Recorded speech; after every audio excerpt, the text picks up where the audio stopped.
দিয়ে একটা নাম থেকে থাকে, একটা উপনাম থেকে থাকে। তো আমরা বিভিন্ন জায়গায় দেখছি, বিভিন্ন জায়গায় শুনছি,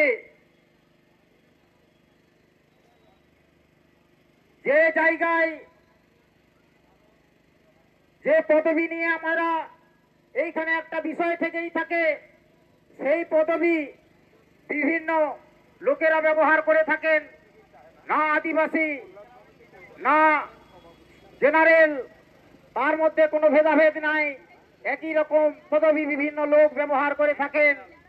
কিন্তু বিষয় হচ্ছে তার মধ্যে থেকে আদিবাসী কারা, এই বিষয়টা আমাদের যারা এই দায়িত্বে আছেন, এসটি সার্টিফিকেট ইস্যু করবেন আদিবাসীদের জন্য, সেই আদিবাসীদেরকে চিহ্নিত করার প্রধান অন্যতম ক্রাইটেরিয়াগুলো কি কি, এটা নিয়ে যে বিভিন্ন জায়গা থেকে শোনা যায় ওইখানে নাকি যারা সিআরআই অফিসের কাজ করে থাকেন তারা হচ্ছেন প্রধান, তারা হচ্ছেন সভাপতি, তারা হচ্ছেন এমএলএ, এইরকম ব্যক্তিরা তারা গবেষকের ভূমিকা পালন করে থাকেন এবং বিভিন্ন ব্যক্তিকে ফেক এসটি সার্টিফিকেট দিয়ে থাকেন। আমরা যেখানে জানি ভালো ভালো গবেষক দাঁত কামড়িয়ে পড়ে থেকেও এখনো আদিবাসীগুলোকে চিহ্নিত করতে পারেনি। কিন্তু সারা পশ্চিম বাংলায় যেটা চলছে, গবেষকের যাদের দায়িত্ব হচ্ছে, গবেষণার যারা দায়িত্ব পালন করছেন তারা হচ্ছেন গ্রাম স্তরের প্রধান, এমএলএ, এমপি, এরা গবেষকের ভূমিকায় অবতীর্ণ হয়ে সার্টিফিকেট প্রদান করছেন। কেননা আমি সরাসরি চলে যাই মুর্শিদাবাদের একটা প্রসঙ্গ নিয়ে। সেই প্রসঙ্গটা কি? সেই প্রসঙ্গটা হচ্ছে অনুপ কুমার মল্লিক। সেই অনুপ কুমার মল্লিক ভিডিও তথা ব্লক স্তরে যে এনকোয়ারি হয়ে থাকে, অনুপ কুমার মল্লিক আদৌ উনি এসটি কিনা তার পুঙ্খানুপুঙ্খ যে এনকোয়ারি রিপোর্ট, তাতে পরিষ্কার লেখা আছে তিনি বাংলাদেশ থেকে এসছেন। বাংলাদেশ থেকে আসার পরে এই ভারত ভূমিতে বসবাস করছেন। বাংলাদেশে উনি নাকি পারগানা ছিলেন, উনি নাকি মৈঝিকে সহযোগিতা করতেন। এই মৈঝি সহযোগিতার ভিত্তিতে তারপরে উনি পারগানা যেহেতু ভূমিকা ছিলেন, পারগানা থেকে প্রামাণিক হয়েছেন, প্রামাণিক থেকে মল্লিক হয়েছেন। অদ্ভুত বিষয়। আরে এই মৈঝি শব্দটা কারা ব্যবহার করে থাকে আপনাদের জানতে হবে তো। এই 60% শব্দ সাঁওতালি ভাষা থেকে বাংলা ভাষার উন্নয়ন ঘটেছে। তো মৈঝি শব্দ কারা ব্যবহার করে আপনারা জানেন না? জানবেন কেন? জানার তো দরকারও নেই, জানার দরকার নেই। আপনারা যে যন্ত্রটা ব্যবহার করে আমাদেরকে এতদিন ধরে শাসন করে চলে এসছেন, সেই যন্ত্রণা বিনা সার্ভিসিং এ আপনারা যখন চালিয়ে যাওয়ার সুযোগ পাচ্ছেন, সেই ষড়যন্ত্রের শিকার আমরা হচ্ছি। এই পারকম শব্দটা কোথা থেকে এসছে? পালঙ্কন শব্দ পারকম শব্দ থেকে এসছে। ময়ূর শব্দ থেকে, শব্দটা কোথা থেকে এসছে? মারা থেকে এসছে।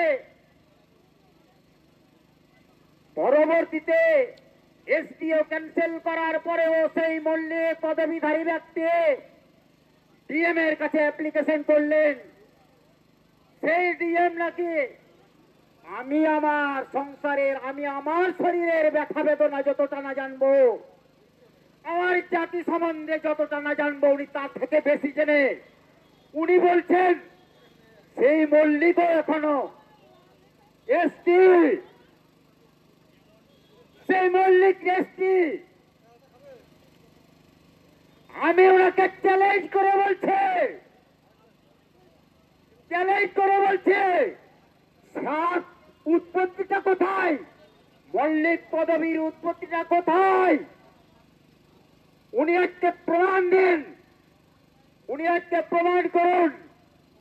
একটা সার্টিফিকেট এইভাবে দিয়ে রেখেছেন, মানে হাজার হাজার মল্লিকের উৎপাদন ঘটাতে চাইছেন। ऐसा दिन नहीं चलेगा। অতএব এই সমস্ত অফিসারদের এখনো শিক্ষার অনেক বাকি আছে, অনেক শিক্ষার বাকি আছে। এখনই আসুন, আমার মঞ্চের পাশে কত বড় অফিসার আছেন আমি জানি। আপনি যদি তার প্রত্যুত্তর বলতে পারেন, এখনই আমি কান মুচড়ে আপনার পা ধরে এখান থেকে বিদায় নেব।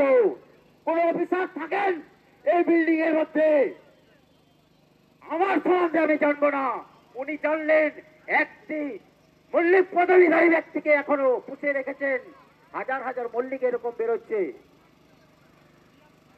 এই যারা ফেক সার্টিফিকেট নিচ্ছেন, আপনারা তো এক সময় দেখেছেন, আপনারা জানেন কোন জাতিগোষ্ঠীর মধ্যে কোন রকম পদবি থাকবে না, এরকম আওয়াজ উঠেছিল।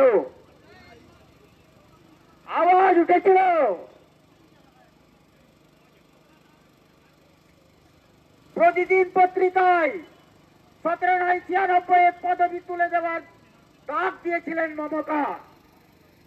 1796 প্রতিদিন পত্রিকায় লেখা আছে, পদবি তুলে দেওয়ার ডাক দিয়েছিলেন। সেই আন্দোলনে সফল হতে পারেননি। আমরা পরিষ্কার বুঝতে পারছি, আইন করে ইউসিসি চালু করতে পারছেন না পেছনের দরজা দিয়ে, কিন্তু আমাদের মধ্যে ইউসিসি চালু করে দিয়েছেন। আমরা বিশ্বাস করি বা না করি, অতএব ভুল মানুষে একবার করে, কতবার করে? ভুল মানুষে একবার করে। কেননা এই বিল্ডিং থেকে 2018 সালে সাহা নামক মন্টু সাহা নামক এসপিকে ধরেছিলাম। ওনার সপক্ষে যে প্রমাণগুলো দিয়েছিলাম, বিরুদ্ধে দিয়েছিলাম, আমরা এখান থেকে নিরাশ হয়ে বেরিয়ে গেছিলাম। সেই নিরাশ হয়ে বেরিয়ে যাওয়ার পরে আমরা যে তথ্য প্রমাণটা দিয়েছিলাম, তার পরিপ্রেক্ষিতে আমরা তার সার্টিফিকেটটাকে আমরা বাতিল করতে পেরেছিলাম, এবং সেই বাতিল করার প্রমাণ আপনাদের সামনে ছুড়ে দিলাম। ভদ্রলোকের শয়তানরা কতবার বারবার ভুল করতে পারেন। আপনারা এইখান থেকে শিখে যান, আপনারা একত্রিত হন। অতএব সাবধান, আমরা ভুল করব না, আপনাদের ভুলগুলো করে ক্ষমা করব না। এই বলে আমি আমার সংক্ষিপ্ত বক্তব্য শেষ করলাম। নমস্কার।